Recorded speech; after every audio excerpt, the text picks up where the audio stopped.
দিয়ে কি করব, বয়স দিয়ে কি করব, যদি একটা ভালো মনের মানুষই আমার পাশে না থাকে। তার বয়স যেমনই হোক তাতে আমার আপত্তি নাই, আমি চাই একটা ভালো মন। অনুষ্ঠানে ক্যামেরার সামনে দাঁড়িয়ে আছে একজন বোন, গ্রামের বোন। তার সাথে কথা বলবো, জানবো তারই গল্প। আসসালামু আলাইকুম আপু। ওয়ালাইকুম আসসালাম। আসসালামু আলাইকুম আপু। ওয়ালাইকুম আসসালাম, কেমন আছেন? আলহামদুলিল্লাহ ভালো আছি, আপনি কেমন আছেন? আলহামদুলিল্লাহ আপু, ভালো আছি। আপু কুষ্টিয়া থেকে এসেছেন? জি। আপু, আপনার বর্তমান বয়স? 24 বছর। 24 বছর। নাম কি? সাথী আক্তার। সাথী আক্তার। আপু কুষ্টিয়া থেকে আমাদের কাছে এসেছে। কেন এসেছেন আপনার মুখে দর্শক শুনতে চায়।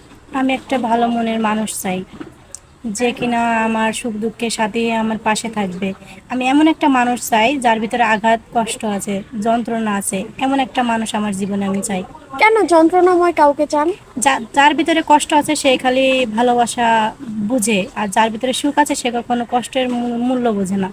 আপু আপনার 24 বছর জি। বয়স, বিয়ে শাদী হয়েছে? জি না, আমার বিয়ে ঠিক হয়েছিল, ওখান থেকে যৌতুক চাইছিল, যার কারণে যৌতুক দেওয়ার মতন সামর্থ্য আমার আব্বুর নাই, ওই জন্য ওখানে বিয়ে ভেঙে গেছে আমার।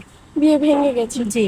মানে সব কথাবার্তা পাকাপোক্ত জি, হওয়ার বিয়ের পরেও? দিন পড়ে গেছিল, পরে টাকা চাইছিল, কিন্তু আমার আব্বু তো টাকা দেওয়ার মতন কোনো ক্ষমতা নাই, যার কারণে ওখানে আমার বিয়ে হয়নি। এখন আমি একাকিত্ব জীবন পার করছি। এখন আমাদের কাছে কেন এসেছে? এখানে এসে আমার এক আপুর বিয়ে হয়েছে, আমি তার কথা শুনছি, ভালো লাগছে, এর কারণে আপনাদের কাছে আসছি। যদি আপনাদের এখানে এসে যদি একজন মনের মানুষ পাই। কেমন হতে হবে, সে দেখতে কেমন হবে? আমি মনটাই দেখবেন। জি। আপু, আপনার 24 বছর বয়স, আপনি অবিবাহিত। কোনো বিবাহিত ভাই যদি আপনাকে বিয়ে করতে চায়? হ্যাঁ, আমি করব, কারণ আমার আব্বু অসহায়, আমি একটা অসহায় ফ্যামিলির মেয়ে। আমি বিবাহিত ছেলেকে বিয়ে করব, সমস্যা নাই, তার বাচ্চা থাকলেও সমস্যা নাই। আপনি মেনে নেবেন? হ্যাঁ, অবশ্যই মেনে সৎ নিব। মায়ের মতো আচরণ করবেন না আসল না, মায়ের মতোই আচরণ না, করবেন? নিজের সন্তানের মতনই মেনে নিব, কারণ আমার যদি এখন একটা বাচ্চা থাকতো তাহলে তো আমি তাকে ফেলে দিতে পারতাম না।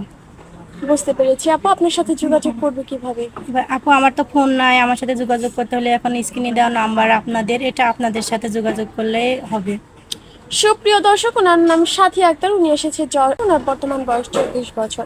কেউ যদি সাথী আপুর সাথে যোগাযোগ করতে চান, স্ক্রিনে একটি নাম্বার দেখা যাচ্ছে, এই নাম্বার ইমো হোয়াটসঅ্যাপ দুটি আছে। ইমো বা হোয়াটসঅ্যাপ নাম্বারে আপুর একটি ছবি স্ক্রিনশট মেরে পাঠিয়ে দিবেন, অবশ্যই আমরা যোগাযোগ করিয়ে দিব। আপু, নামাজ কালাম পড়া হয়? জি। বাংলা কতদূর পড়ার সুযোগ আমি ক্লাস পেয়েছেন? 9 পর্যন্ত লেখাপড়া করছি, কোরআন শরীফ পড়তে জানি। 9 পর্যন্ত পড়েছেন? জি। আপু, যদি বিয়ের পর প্রথম কোথাও ঘুরতে যেতে বলা হয়, কোথায় যেতে চান? আমি ঘোরার এমন কোনো আশা করি না, কারণ আমি অল্পতেই খুশি, আমি অনেকে খুশি না। তো আমি ঘোরার কোনো স্বপ্ন নাই। তো আমার হাজবেন্ডের যদি টাকা পয়সা না থাকে আমি কোথায় ঘুরবো, মনে করবো আমার বাড়িতেই ঘোরা, তার সাথে আনন্দ থাকলে আমি মনে করবো এটাই সবচেয়ে প্রতিটা বেশি। মুহূর্তেই জি, ঘোরা হয়ে অনুভব যাবে করতে আমার। চান?